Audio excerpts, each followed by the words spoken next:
Continuando aqui o vídeo, parte 3. Olha só.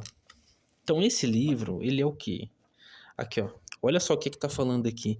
O aparelho funciona bem e as vistas são boas, sendo a maior parte delas novidades para o público. A concorrência foi pequena, mas é de se esperar que nos outros espetáculos a empresa alcançará boas casas, né? Devido à variedade de suas vistas. Olha só como é muito bem detalhado esse material. Então, isso que nós temos aqui de 1907 são materiais oficiais, comprovados e muito bem documentados pela imprensa aqui nos jornais. Agora a questão são os eventos que não foram documentados ou que nós não temos uma expressiva tão forte nos periódicos, ou seja, esses eventos cinematográficos que ocorreram que não foram bem documentados, né? E sem contar os materiais que foram perdidos, né, durante esse processo. Olha só, teatros, etc. Carlos Gomes estreou-se ontem nesse teatro a nova empresa de cinematógrafo, Witchcraft. É assim que eu falo. O aparelho funciona bem e as vistas são boas. Então olha só como é muito nítido as informações aqui sobre cinematógrafo, tá? Olha só, realizou-se ontem com regular concorrência uma função de cinematógrafo que atualmente trabalha no Carlos Gomes. Então aqui, a partir de 1907, nós já temos companhias exibindo, fazendo exibições de maneira estarrecedora, é absurdo. Ó, Capsburg, ó, cinematógrafo, Carlos Gomes, ó, hoje o cinematógrafo Capsburg. Esperar que faça um sucesso entre nós. Olha só. Amanhã daremos as nossas impressões. Olha só como é muito bem documentado. Olha só. Isso aqui é sensacional. Então, ó, isso aqui é um diretório.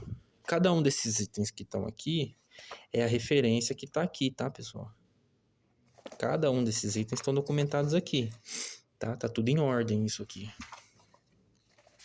Alguns têm numeração, alguns não. Então, tudo isso aqui é muito real, tá? Olha só. Que bacana. Então, isso aqui é um diretório das principais exibições, olha só. Tanto no Carlos Gomes, quanto nos outros teatros. As outras casas teatrais que tinham aqui. E a grande maioria sob a direção do François Cassoulet, né? Como a gente pode ver aqui nos próprios relatos que tem aqui dos próprios jornais. A gente consegue ler aqui claramente, né? Então a gente trouxe, é um catálogo de referência esse livro, tá? A gente traz algumas informações, catálogo de referência de pesquisa, tá?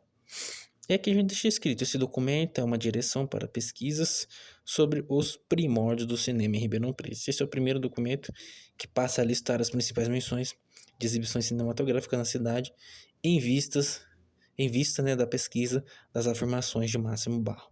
O trabalho para reunir as primeiras menções do cinema aqui em Ribeirão Preto irá continuar e será realizado mais uma lista em continuidade para esse documento, ou seja, mais um livro. Estes documentos, catálogos e demais estudos serão oferecidos cópias originais para o Arquivo Público Histórico da cidade. E claro, também a Biblioteca Sinhá Junqueira para facilitar qualquer pesquisa futura. Então, tudo isso aqui a gente resolveu trazer como um diretório. Então, para cada um desses itens aqui, a gente escolheu, nós optamos por não pegar esse livro e fazer aquela encheção de linguiça, aquela perda de tempo, de ficar escrevendo texto. Não. A gente resolveu colocar fotos, principalmente fotos originais, que é tudo que está aqui original. Caso não dê para ler de leite, a gente escreve aqui, a gente escreveu aqui, tá? E para que não perdesse a sua originalidade, isso aqui é uma direção de pesquisa, né? A pessoa pega isso aqui, ela sabe o que foi pesquisado. Tá tudo escrito aqui. Olha só. Tá tudo escrito aqui, o que foi pesquisado, como foi pesquisado, as referências, os livros. Tá tudo aqui, é tudo muito claro, né? Uma pessoa que lê isso aqui vai entender de cor, tá?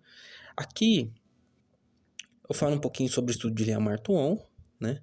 Cotidiano Cultural em Ribeirão Preto, a Cultura e o Lazer entre 1880 e 1920, tá? É claro que o nosso livro, ele se inclina nesse escopo de cinematógrafo, de exibições, peças, essas coisas que tinham muito nesse período, tá?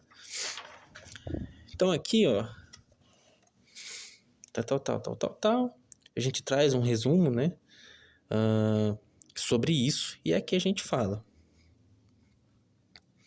Olha só, essa data permitiu a exibição do primeiro filme na cidade, que é a data de 7 de dezembro de 1897, onde a gente tem a inauguração do Teatro Carlos Gomes, né, com a peça Guarani. Então, essa data permitiria, sim, a primeira exibição de filme na cidade, que seria, em primeira instância, nós podemos imaginar, a menção do Máximo Barro. Só que a menção do Máximo Barro ela é anterior a isso, né? No caso, ela é anterior ao Carlos Gomes, a ideia do Carlos Gomes, porque não ocorreu no Carlos Gomes. Então, essa ocorrência ela vai se dar em outra casa de teatro já pré-estabelecida com maior consistência, que no caso é Eldorado, né? Bom, então, ainda que a data da criação do Teatro Carlos Gomes permitisse a exibição, o Máximo Barra ele registra em 12 de dezembro de 1897, né, e corrobora que o exibidor seria o José Roberto da Cunha Salles. E nós sabemos que isso não é um fato. Por quê?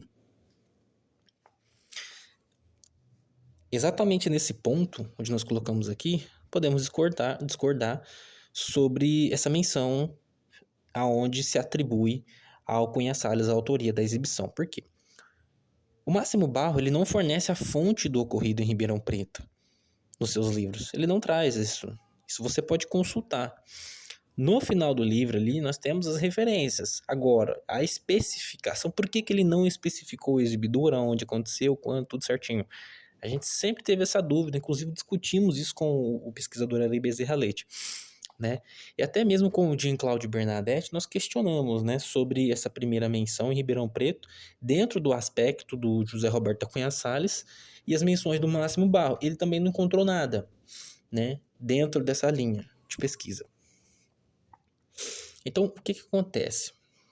Nós sabemos que a data mencionada, 12 de dezembro de 1897, pelas confirmações dos periódicos da Gazeta de Petrópolis, o Cunha Salles estava em Petrópolis, no interior do Rio, tá? Então, ainda que notável os trabalhos do François Cassolé, o Teatro Carlos Gomes, né, o cinematógrafo Ruschenberg, né, o Eldorado, onde tinham muitas peças, trabalhos que eram realizados ali, também era um cabaré nesse período. Ainda assim, nós não temos uma efetiva, uma constante que pudesse confirmar isso, né, sobre a exibição em Ribeirão Preto. Porém, nós não entendemos por que o Máximo Barro dificultou tanto esse trabalho. Então, nesses estudos que podemos aqui evidenciar, uma das empresas que se destacou muito foi a cinematógrafo Ruschenberg, né, com mais de 18 exibições durante todo o período aqui que foi apresentado de 1907 a 1908, dentro desse escopo. Isso porque nós não pesquisamos, levantamos os períodos posteriores. É uma quantidade exorbitante de exibições para esse período, né, cinematógrafo falante. Então, contudo, a gente chegou nessa conclusão que essas principais, que a incidência, né, que aconteceu com maior pesar foi a partir de 1907. Isso que nós temos confirmado em Ribeirão Preto dentro desse período, que de fato casa muito com as afirmações dos livros que nós levantamos, que traz que a partir de 1900, 1901 começa-se sim, de fato, o cinema em Ribeirão Preto. Então, isso nós podemos evidenciar com total certeza.